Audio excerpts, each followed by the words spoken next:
Well, I'm going to talk about what's happening right now in Egypt. Who has heard something? What have you heard?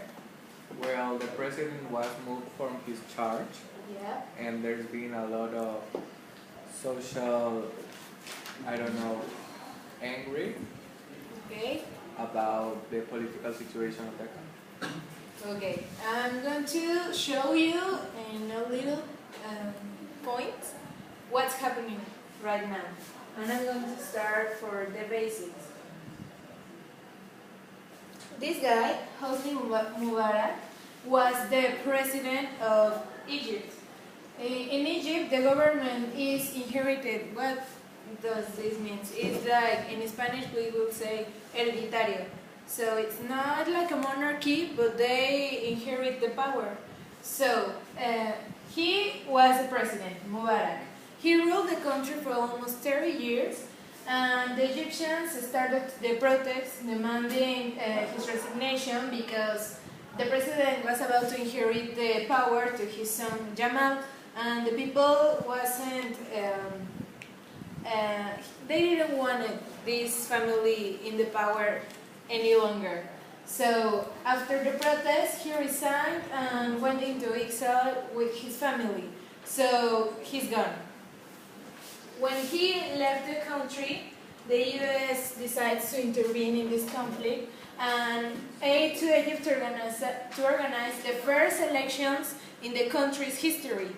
So the Egyptians decide to have faith in democracy. I know. Because they believe that with a president chosen by them, the things will be different. But they don't change quite a lot. Mohamed Morsi is the name of the president who results elected from the elections that they organized. He came from a political party created by the Muslim Brotherhood, que bueno, in Spanish will be Hermandad Musulmana. This institution is the oldest Islamic Brotherhood in the Arab world, and they seek strict and literal application of Islamic law. They love the Quran. Do you know what's the Quran? Yeah. It's like a Bible, but for Islamic religion. So what this party wants is to applicate the law that is in the Bible like it is, with the, I don't know how to say latigazos, but okay. So Morsi, this is Morsi, decides to change the constitution so it sticks to what is established in the Quran. He doesn't accept other religions, and the large percentage of Catholics, Anglicans, and Jews in Egypt started to get upset. In his government, almost every day 40 churches were burned.